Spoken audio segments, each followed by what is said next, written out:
தேமுதிக தலைவர் விஜயகாந்த் அமெரிக்காவிலிருந்து சிகிச்சை முடிந்து திரும்பிய பிறகு முதன்முறையாக சென்னை கோயம்பேட்டில் உள்ள தேமுதிக தலைமை அலுவலகத்திற்கு வந்திருக்கிறார். இது குறித்து நமது செய்தியாளர் லாவண்யா இணைந்திருக்கிறார். கூடுதல் விவரங்களை கேட்கலாம். லாவண்யா, விஜயகாந்த் தேமுதிக அலுவலகத்திற்கு இப்ப வந்திருக்கிறது எதற்காக? அங்கு ஏதாவது மீட்டிங்ல அவர் கலந்து கொள்கிறாரா? யாரையெல்லாம் அவர் இன்னைக்கு சந்திக்க இருக்கிறார்? தேமுதிக தலைவர் விஜயகாந்த் அக்கட்சி அலுவலகத்திற்கு இன்று காலை வருகை தந்திருக்கிறார். இதில் மிக முக்கியமாக அவர் தேர்தல் கூட்டணிக்கு என்று ஏற்கனவே தேமுதிக சார்பில் அமைக்கப்பட்டிருக்கக்கூடிய குழுவுடன் ஆலோசனையில் ஈடுபட்டு வருகிறார். அதாவது தேமுதிக சார்பில் கூட்டணி பேச்சுவார்த்தைக்கு என்று 5 பேர் கொண்ட குழு ஒன்று அமைக்கப்பட்டிருந்தது. இதில் தேமுதிக துணை செயலாளர் LK சுதீஷ் மற்றும் துணை செயலாளர்கள் பார்த்தசாரதி மற்றும் திருப்பூர் அக்பர், கொள்கை பரப்பு செயலாளர் அலங்காபுரம் மோகன்ராஜ், அதே போன்று அவைத்தலைவர் டாக்டர் இளங்கோ ஆகியோர் இருந்தார்கள்.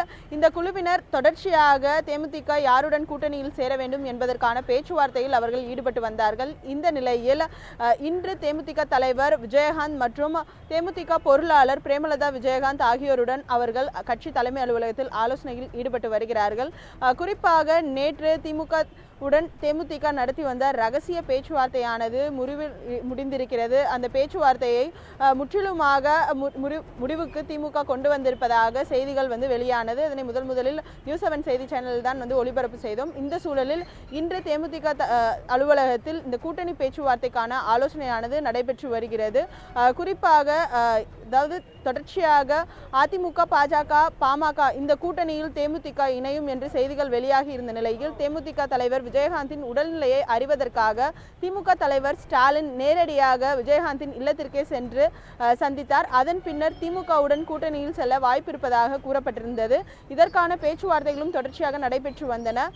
தேமுதிக யாருடன் கூட்டணி சேர்வது என்பதற்கான அறிவிப்பை தொடர்ந்து இழுபறியில் இருந்த நிலையில் தற்பொழுது விஜயகாந்த் அக்கட்சியின் தலைமை அலுவலகத்திற்கு ஆலோசனையில் ஈடுபட்டிருக்கிறார். இந்த சூழலில் இன்று பேச்சுவார்த்தைகள் இறுதி செய்யப்படும் என்று எதிர்பார்க்கப்படுகிறது. அந்த நிலையில் நாளை கூட்டணிக்கான அறிவிப்பு வெளியாவதற்கான வாய்ப்புகள் இருப்பதாக கூறப்படுகிறது. அதிகமாக அதிமுகவுடன் கூட்டணி செல்வதற்கான வாய்ப்புகள் இருப்பதாகவும், அதே போன்று தேமுதிக கேட்டிருக்கக்கூடிய அந்த இடங்கள், அதாவது ஏற்கனவே தேமுதிகவிற்கு 4 தொகுதிகளும் ஒரு ராஜ்யசபா என்று அதிமுக கூட்டணியில் ஏற்கனவே முடிவு செய்யப்பட்டதாக கூறப்பட்டிருந்தது. ஆனால் இதற்கு தேமுதிக ஒத்துக்கொள்ளவில்லை.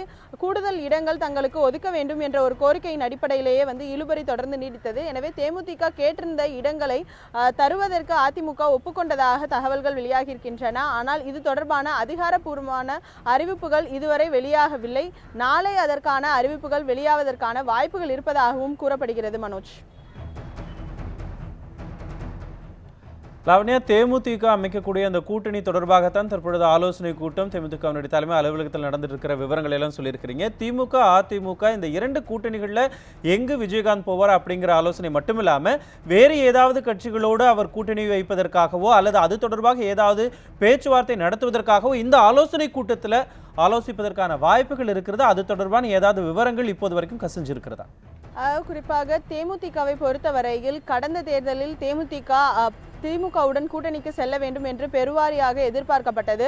குறிப்பாக அப்பொழுதைய திமுக தலைவர் கருணாநிதியும் திமுக கூட்டணிக்கு வர வேண்டும் என்ற ஒரு விருப்பத்தை தெரிவித்திருந்தார். ஆனால் தேமுதிக மக்கள் நல கூட்டணியுடன் தேர்தலை சந்தித்தது. குறிப்பாக தேமுதிகவின் வாக்கு வங்கி என்பது அதாவது 2% வாக்கு வங்கி தான் தேமுதிகவிற்கு இருந்தது அந்த தேர்தலில். ஆனால் திமுகவிற்கான அந்த வாக்குக்கான வித்தியாசம் என்பது 1.04 தான். எனவே இந்த சதவீதத்தை தேமுதிக கூட்டணி திமுகவுடன் வந்திருந்தால் அந்த தேர்தலை அதிமுகவை விட திமுக அதிக வாக்குகளை பெற்று வெற்றியை சந்தித்திருக்கலாம் என்ற ஒரு எதிர்பார்ப்பு, அந்த ஒரு விஷயம் பெருமளவில் திமுக அளவில் தொடர்ச்சியாக இருக்கக்கூடிய ஒரு நிலையாகத்தான் இருந்தது. அதன் அடிப்படையில் தான் இந்த ஒரு தேர்தலை திமுக உடனான ஒரு கூட்டணியில் தேமுதிக அங்கம் பெற வேண்டும் என்பதற்காக தொடர்ச்சியான பேச்சுவார்த்தைகள் நடத்தப்பட்டன.